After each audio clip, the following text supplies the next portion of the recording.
Thank you, Mr. Chairman. I appreciate the chance to be in the Rules Committee. I don't frequent this room, but I feel quite at home with so many of my colleagues from the Judiciary Committee also serving on this panel.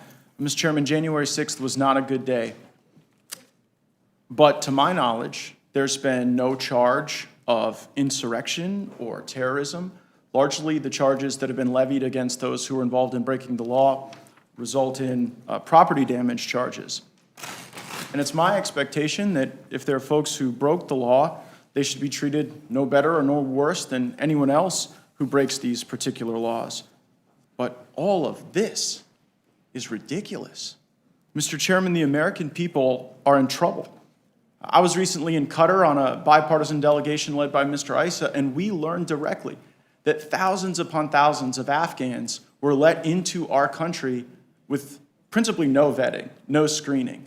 The general we met with at the base in Doha said that refugees were merely handed a blank sheet of paper, and whatever they wrote on it was deemed their paper passport. And people are concerned about that. On our border, we functionally have a turnstile. I never believed that President Biden could be worse than President Obama on the border, but we've gone from the Obama days of catch and release to the Biden days of import and release, where people are being really beckoned across the border as a consequence of our policies and then shuttled around the country. And our supply chain issues have come to the forefront of the minds of so many of Americans. I mean, supply chain used to be something people learned about in economics class. And now the supply chain issues are resulting in inadequate access to things that people need. And we see the Washington Post tell Americans to just lower their expectations regarding the American economy. I was recently at the Port of Long Beach. I saw just, cargo ship after cargo ship. You could about walk from the Port of Long Beach to the Channel Islands in California without ever having your feet touch the water on cargo ships that cannot come into port because of a total failure of the U.S. economy. Our country has been humiliated abroad in Afghanistan, where reliance on this strategy of an Afghan government being left to facilitate American departure and withdrawal turned out to be a total fiction. And yet here we are reviewing Steve Bannon's podcast. The average American, when they wake up, I don't think one of the first 100 things they think about is Steve Bannon's podcast, the things he said before or after January 6th. I think that is a uniquely Washington obsession. And it wouldn't be so damaging to our country if it wasn't absorbing the capacity of the Congress to meet the actual challenges that the American people are facing. I mean, do you really think that your constituents are out there hoping that you guys are here sharing your hot takes on Steve Bannon's podcast rather than dealing with the inflation that is crushing them, the border crisis that is concerning them, the problems we have abroad? It's truly shameful that this is got the focus and the obsession of so many in the Congress. There's been discussion today about Mr. Bannon's response being one of total and complete defiance. I believe those are the words that my colleague from Colorado used. But that's not true. Mr. Bannon simply wants claims of executive privilege to be resolved. And I am not competent to resolve those questions. I don't know if those claims are meritorious or not. But I do think that a person, when presented with such demands from the January 6th committee, might reasonably want those questions to be resolved in the absence of some total and complete defiance. We saw this in the Don McGahn scenario, where once the constitutional questions and legal issues were resolved, Mr. McGahn came in and we were able to have an interview. Much has been said today about the failing institutions in America and who is to blame for them. So many of my colleagues on the left talk about Trump being this savage against our institutions and that our institutions are all going to fail because of Trump and the insurrectionist Republicans. But truly, this is a case of projection. After the 2016 election, Democrats repeatedly called President Trump an illegitimate president. They damaged the institution of our electoral process by claiming that Trump was a Russian agent. How phony and fake that all turned out to be.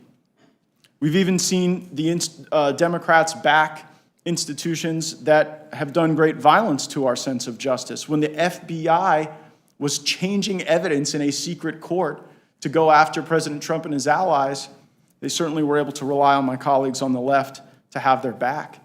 And the US dollar is a pretty important institution to American families, and the policies being considered by the majority in this Congress would crush the dollar. It would punish savers and seniors, leading to massive inflation, getting people caught with real impact on their lives that go beyond your perception of Steve Bannon's podcast. So this week, it is the institution of Congress that is failing to meet the needs of the people. But in the prior panel, we heard Chair Thompson and Congresswoman Cheney really give up the game, because this isn't about a contempt proceeding. Everything the American people are watching today is about the inward turning of our national security apparatus and law enforcement against political rivals. Mr. Thompson, Chairman Thompson, talked about criminal contempt referrals. I would proffer to the committee that Chairman Thompson knows exactly why he made that statement, because he knows there are willing hands at the Department of Justice ready to receive such a referral and to criminalize our politics. Mr. Bannon wants to wait to see if there is a privilege issue resolved by a court, and as a consequence, this is all just theater to set up the utilization of criminal process against Steve Bannon. We also heard Congresswoman Cheney echo those very themes. In her comments regarding Leader McCarthy, someone that I don't agree with in all circumstances, Congresswoman Cheney said that Mr. McCarthy had been especially active in blocking the January 6th committee. Those words were chosen on purpose because obstructing a congressional investigation, as we all know, is a crime. And so this isn't about Mr. McCarthy's discussions, this isn't about his perspective, this isn't about his votes or his speeches. This is about setting up people like Steve Bannon and Kevin McCarthy for criminal process. And the American people need to know that has begun now. It began in that committee, and this is another step along the way to criminalize political activity. But the American people should also know it's not just the Kevin McCarthys and the Steve Bannons that are going to be targeted. It's not just going to be the powerful and the rich and the famous and people you see on TV. And the tell for that is that the federal government is going to be reviewing transactions over $600. That's what they want to do. And the whole reason that's the case is because it's not going to be an effort exclusively against those with money and power. It is going to be an effort against regular Americans to criminalize their politics. My friends, Democrats need January 6th right now more than ever. They need it because they can't pass a bill. I mean, this isn't Republicans. This was the gentleman from New Jersey, Mr. Gottheimer, and others in the Blue Dog Caucus saying, we were promised a vote on the infrastructure bill, and it is a betrayal of the trust that we have with Speaker Pelosi that vote didn't occur. So here we are. You can't get an infrastructure bill. You can't get a reconciliation bill. You can't meet the needs of the country. The border is a mess. Afghans are coming in unvetted. The dollar is crumbling. The economy is failing. Supply chain issues are hurting Americans' families. And you desperately need to obsess about January 6th. I would suggest that you need to move on, and the American people are ready to move on. But if we are going to obsess about calls for violence, it would be important to note that there's a good amount of hypocrisy in this Democrat-led effort.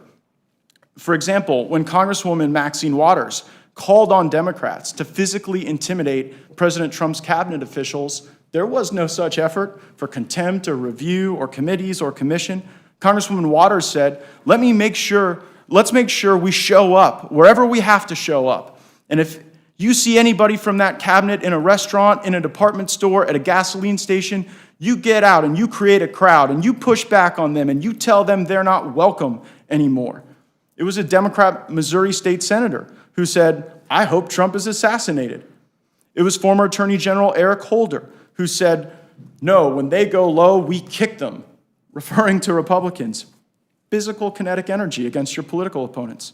Speaker Pelosi called President Trump an imposter and said it is dangerous to allow the American voters to evaluate his performance in the 2020 election. Congresswoman Ayanna Pressley urged unrest on the streets. She said, you know, there needs to be unrest in the streets as long as there is unrest in our lives. We saw our country face violence and vandalism for months during the summer of 2020. Where was the commission to evaluate that unfortunate activity?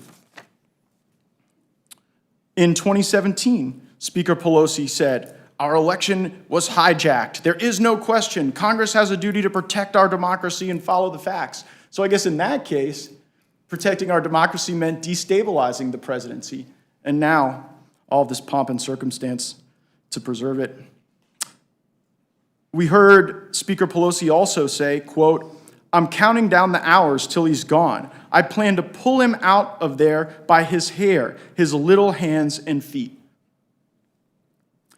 Governor Cuomo talked about physical violence that New Yorkers ought to engage in against President Trump. He said, quote, he can't have enough bodyguards to walk through New York City. Michigan Governor Gretchen Whitmer said 86-45. Get it? Senator Warren actually sent up a meme that called for MAGA death. So again, I sense from the was that time expiring, Mr. Chairman? There's no time limit? All right, well, I'm sort of just getting, I got a little more to lean in here. We don't have a time limit of the Rules Committee, although we should rethink it. Hey, anytime I can inspire congressional reform, I'm always eager to do so. You know, again, Mr. Chairman, time and again, we see these calls for violence. We see actual violence that was far more grave and far more damaging to our country throughout the summer of 2020 than the unfortunate acts on a bad day on January 6th. And I would encourage the committee and the Congress to do what the American people have done, move on from this, and let's focus on the actual issues that affect them. And I appreciate the committee's indulgence, and I yield back.